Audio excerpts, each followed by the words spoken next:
시간이 되었으므로 2024년 11월 8일 금요일 아침 예배를 시작하겠습니다.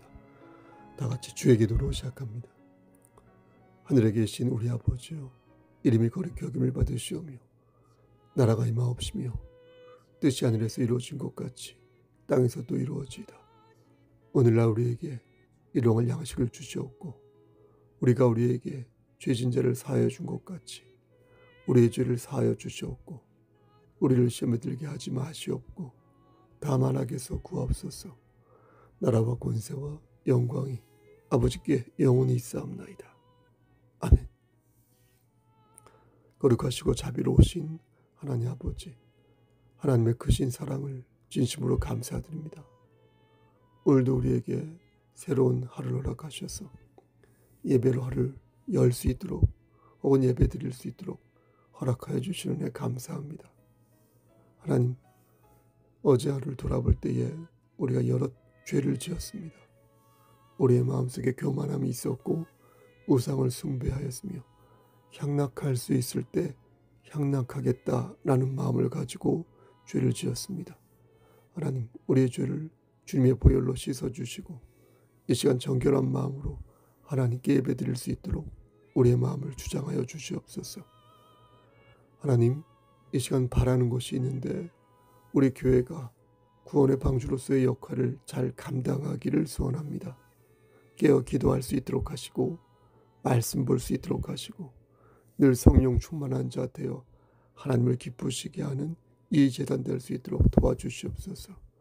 우리 권사님들에게 함께 하시사 저들이 기름을 준비한 다섯 처녀가 될 수 있도록 하시고 말과 행동에 주의를 기울여서 하나님께 영광을 돌리는 귀한 권사님들 될 수 있도록 은혜 나려 주시옵소서.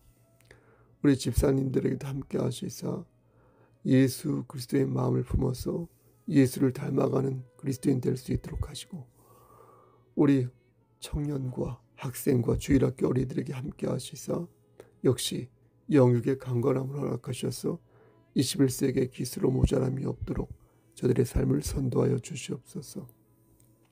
군복무 중인 우리 성윤이와 우리 윤영이에게 함께 하시사 눈동자처럼 지켜주시고 아무 사고 없이 무사히 군복무를 마칠 수 있도록 은혜 내려 주시옵소서.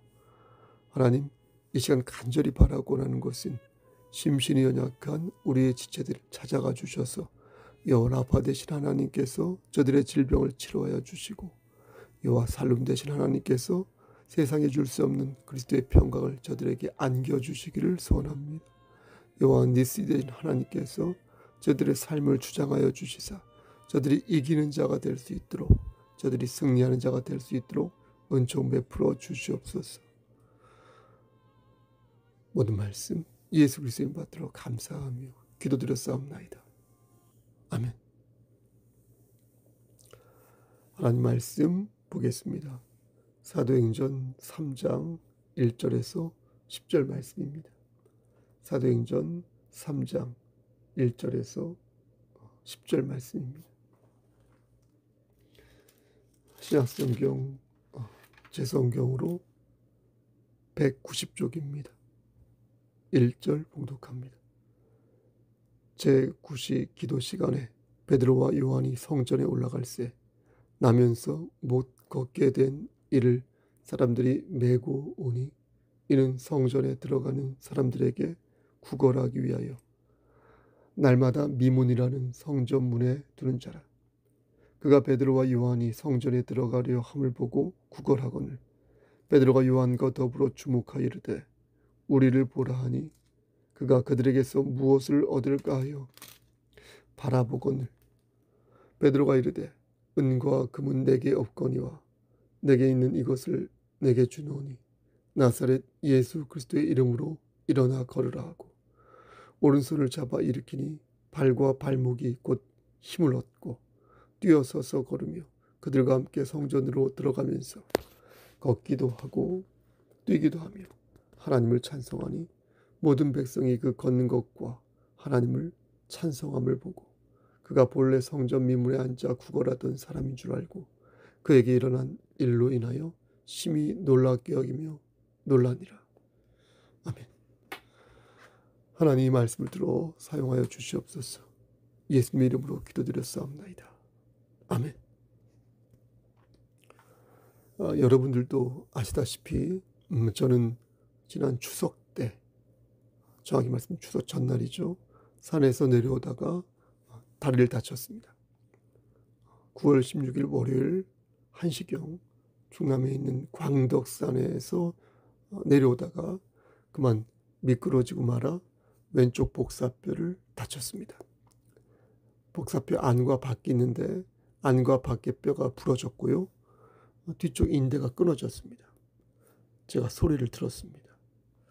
어떻게 미끄러진 거 가지고 그렇게 다칠 수 있냐, 그렇게 말씀하면서 골다공증을 검사를 한번 해보라 라는 분들도 있었는데, 사실 그때 저의 반려견 피스토스 14~15kg 되는데요, 걔를 안고 내려오다가 무척 힘들어야 해서 제가 안고 내려왔거든요.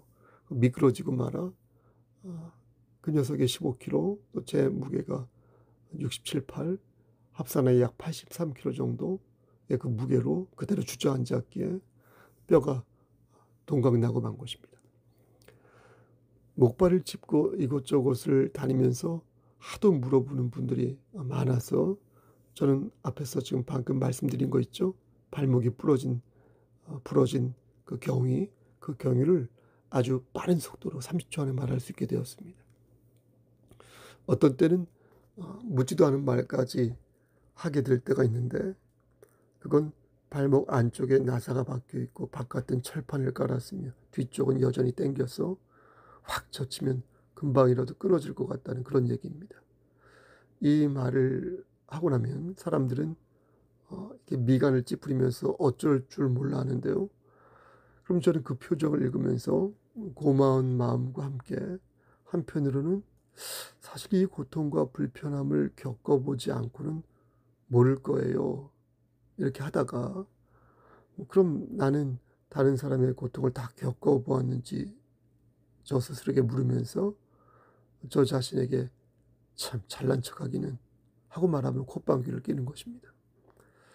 제가 오늘 본문을 말씀으로 선정한 이유는 어젯밤 집에 도착하고 나서 제가 집에 한 11시 정도 오는데 문득 떠오른 찬양 때문이었습니다. 어렸을 때 주일학교에서 배우던 찬양이었는데 율동을 섞어가면서 신나게 찬양했던 기억이 있습니다. 여러분 혹시 이 찬송을 아십니까? 금과 은 나 없어도 내게 있는 것 내게 주리, 곧 나사렛 예수 이름으로 일어나 걸으라. 그는 걸었네 뛰었네 찬양했네, 그는 걸었네 뛰었네 찬양했네, 곧 나사렛 예수 이름으로 일어나 걸으라. 여러분 어떻습니까? 기억나십니까? 걸으라입니까? 걸어라입니까? 아무튼 기억나십니까? 오늘 본문의 핵심이 제가 지금 방금 부른 가사에 다 들어 있습니다. 베드로는 나면서부터 걷지 못했던 안진뱅이에게 말하기를, 내가 금과 은은 없지만 너에게 줄 것이 있으니 그것은 내가 가장 소중하게 생각하는 보석이다. 바로 그것은 예수 그리스도니 내가 너에게 명하노니 나사렛 예수의 이름으로 일어나 걸어라. 이렇게 말한 것입니다. 여러분 놀랍지 않습니까?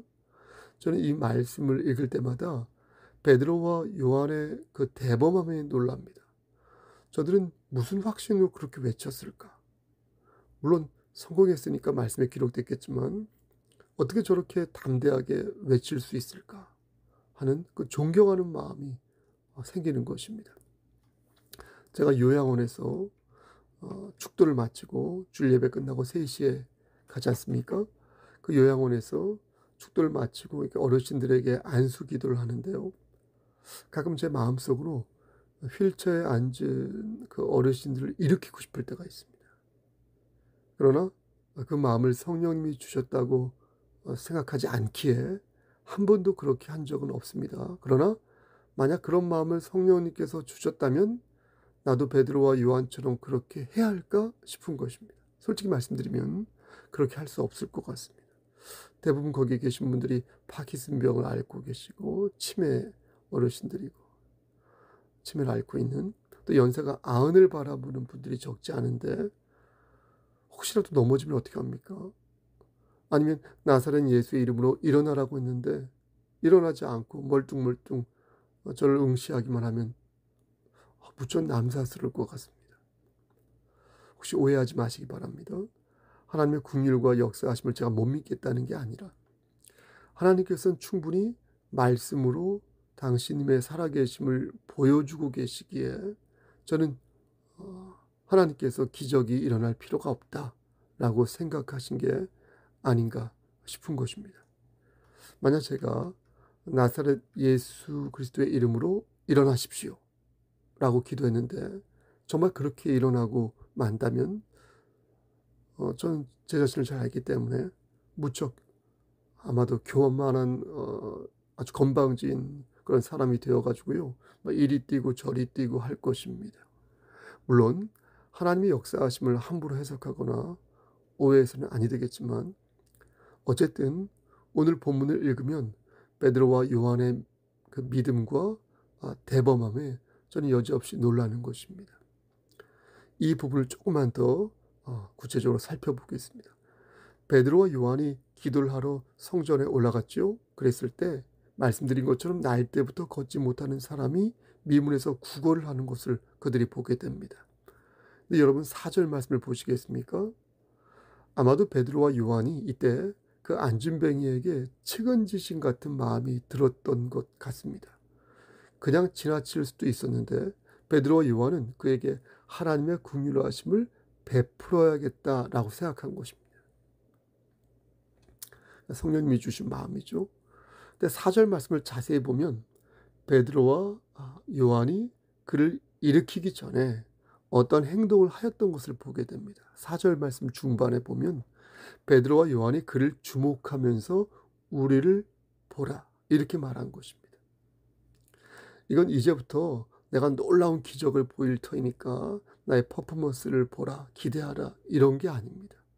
신비주의자들이 말하는 것처럼 상대의 마음을 막 뭐라 그러죠? 투시라고 하나요? 막 투시라도 하는 것처럼 지금 베드로와 요한이 막 그런 신용을 했다는 게 아니라는 것입니다. 이건 그들이 진심으로 전심으로 거린을 동정했으며 그가 정말로 잘 되기를 바라는 마음으로 하나님의 은총을 빌었다는 것입니다. 여러분 이것이 중요한 것입니다. 그가 정말로 잘 되기를 바라는 마음으로 그를 위해 기도하고 그를 위해 안수해야 한다는 것입니다. 베드로와 요한이 그렇게 기도했다는 것입니다.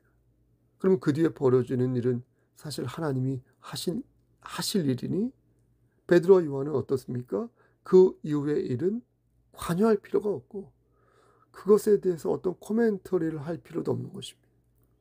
그럼 베드로와 요한은 무슨 이유로 거린이 일어서기를 바랐던 것일까요?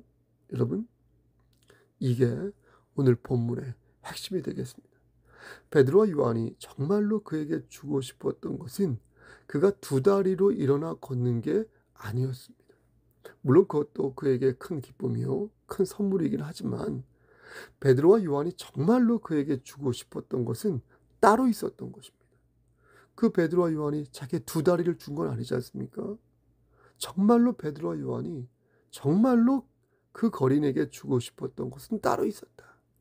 여러분 그것이 무엇입니까? 베드로와 요한이 날 때부터 안진뱅이였던 그에게 정말로 주고 싶었던 그것이 무엇입니까? 자신이 받은 것 중에서 가장 소중한 보물, 자신이 가지고 있는 것 중에서 가장 소중한 은혜, 그게 여러분 무엇이겠습니까? 그것은 곧 나사렛 예수 그리스도이니 베드로와 요한은 그에게 예수님을 선물로 주고 싶었던 것입니다. 아멘. 예수가 그의 마음에 들어가면 다음에는 하나님께서 알아서 해주실 것이니 필요하다면 병이 낫게 하시고 필요하다면 아기를 낳게 하시고 필요하다면 곳간에 쌀을 채워주시고 필요하다면 고난 속에서 참 평강을 허락하신다는 것입니다.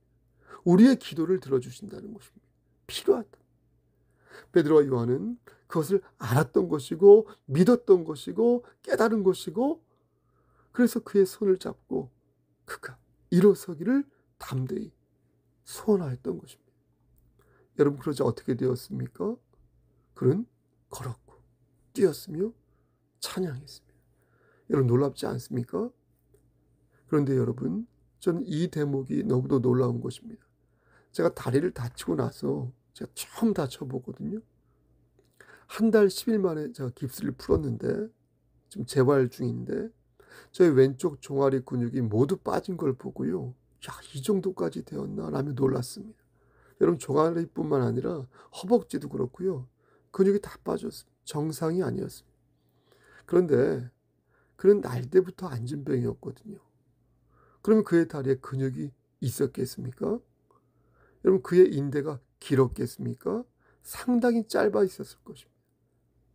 그래서 갑자기 서서 걷고 뛸 때 상당히 고통이 뒤따랐을 것입니다. 그런데 성경은 그가 기뻐 뛰며 하나님을 찬양하였다고 말씀하고 있는 것입니다. 여러분, 놀랍지 않습니까? 제가 주목해서 보는 건 베드로가 그의 오른손을 잡고 일으켰을 때 그의 발과 발목이 힘을 얻었는데, 이 힘은 그냥 힘이 아니라 관절과 근육을 포괄하는, 아우르는 총체적인 힘이었다는 것입니다. 그냥 서 있는 것도 아니었고 걷고 뛰기까지 하였지 않습니까? 그러니 이것은 하나님의 능력이 아니고서는 도저히 설명이 가능하지 않은 것입니다. 여러분, 사랑하는 성도 여러분, 여러분들은 하나님의 초인적인 그런 능력을 믿으십니까? 하나님이 영원하시고 하나님의 완전하신 그 성품과 권능을 믿으십니까?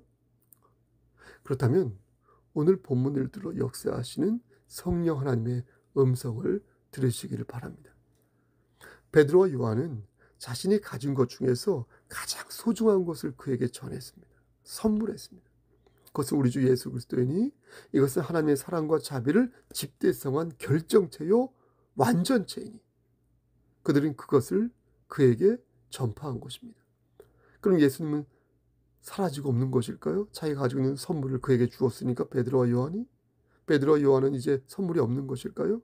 우리가 받은 보석을 다른 사람에게 나누어 주면 내가 받은 보석은 여러분 사라지고 마는 것입니까? 그렇지 않다는 것을 우린 잘 압니다.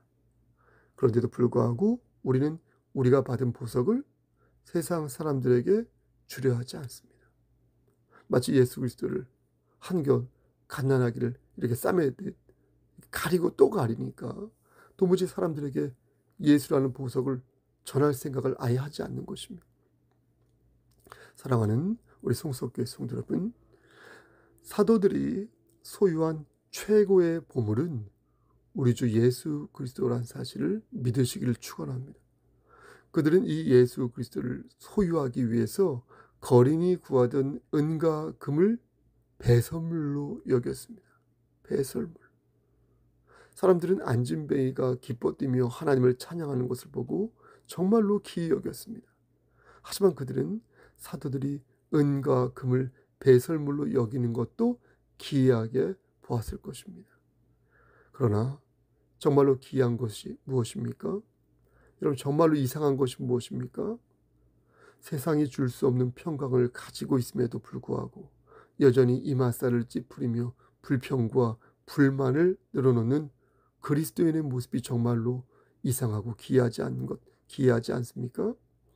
이미 영원한 생명을 선물로 받고서도 여전히 세상과 버타며 향락하기를 원하는 우리의 모습이 기이한 것입니다. 그러므로 하나님께서는 우리에게 이렇게 말씀하십니다. 너는 영적으로 안진뱅이가 되어 있는가? 응? 너는 영적으로 안진뱅이가 되어 있는가? 만약 그렇다면 일어나라. 만약 그렇다면 걷고 뛰며 하나님을 찬양하라. 너는 하나님의 자녀다. 너희는 하나님의 자녀다. 송석교회는 하나님의 자녀가 모여있는 교회 공동체이니 마땅히 주를 찬양할지어다. 이렇게 말씀하신다는 거예요. 여러분, 오늘도 이 말씀 붙잡고 그렇게 사시기를 주님의 이름 받들어 간절히 축원합니다. 아멘. 이제는 우리를 죄에서 구속하여 주신 우리 구주 예수 그리스도의 은혜와 아버지 하나님의 만극하신 그 사랑하심과 성령 하나님의 교통하시고 인도하시는 모든 역사하심이 하나님 말씀 안에서 진실로 하나님의 그 국민하심을 믿고 따르며 나아가기를 소원하는 여기 모인 성도, 그들의 가정과 이 재단과 이 나라 위에 하나님의 사랑하심이 세세토록 함께 계실지어다. 아멘. 예배를 마쳤습니다. 돌아오는 주일은 11월 10일 두 번째 주일입니다.